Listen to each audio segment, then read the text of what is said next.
That was intense. I'm just kidding. I didn't even have to move a muscle to win that dance battle. It was all done using artificial intelligence. I'm your host Ansh Malik, and this is the Innovation Showcase.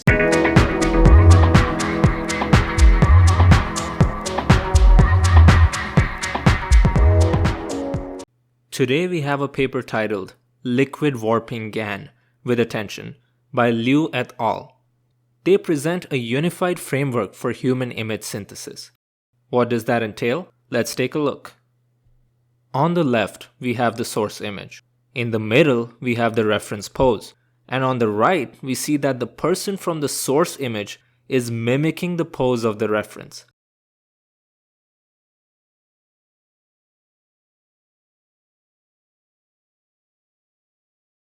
How insane is that?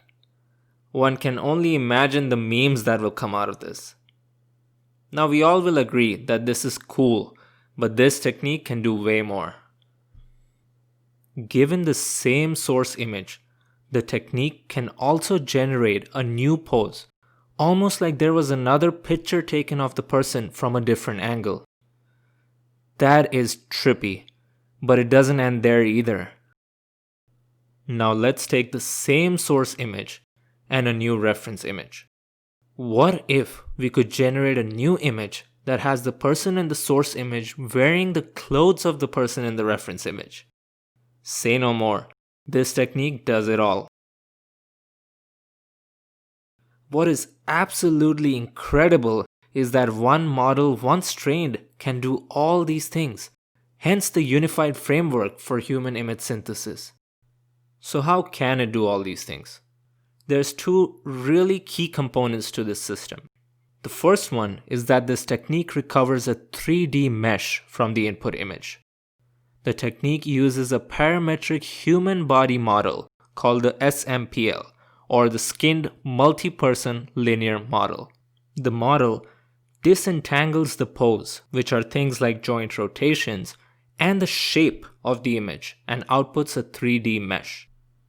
Now, as you can imagine, this disentanglement makes things like transforming the pose of the source image to the reference pose while preserving the shape of the source possible. The other key component is the attentional liquid warping block, which is the latest advancement on their liquid warping block, which the authors had proposed in an earlier paper. Without getting into the nitty-gritties of how it works, what this does is it preserves the details from the source, such as face identity, texture, color, and style, in the new generated output. These two components together are a killer combo. Let's see how the flow works. The pipeline starts with the Body Mesh Recovery module that uses Human Mesh Recovery Framework, or HMR, to estimate the 3D mesh as we described earlier. It predicts the camera perspective, the shape, the pose, and then the 3D body model. Then comes the Flow Composition module that calculates the transformation flow between the source and target and produces a warped image. It also separates the source image into the foreground image and a background image. Now in the end, we have the LiquidWarpingGAN module.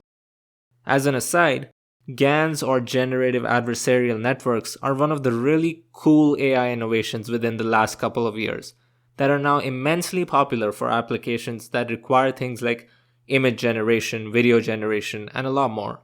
I implore the audiences to learn about them if they have the time and inclination. There's tons of resources out there.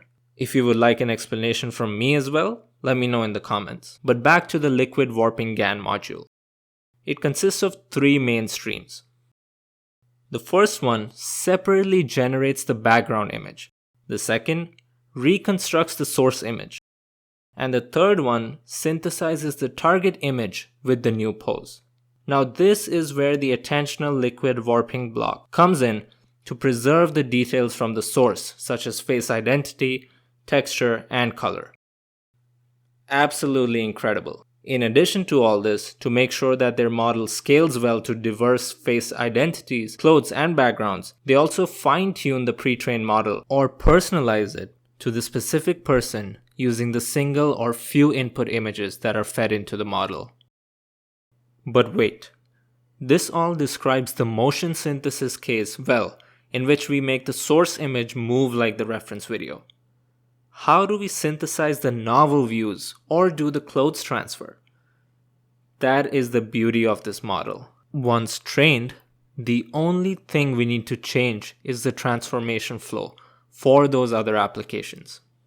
Since once we have that human body model that disentangles the pose, shape, perspective camera, all we have to do is, for example, in the case of novel view, we just have to render a new model with the new camera perspective, and then calculate the transformation flow from the source to the target. Both the body recovery module as well as the LiquidWarpingGAN module can stay exactly the same.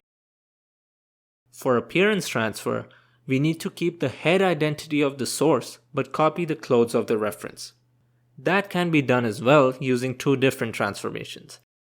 This truly makes it a unified framework for human image synthesis. Wow! Hope you guys enjoyed learning about their technique. Please remember to like and subscribe if you did. Until next time.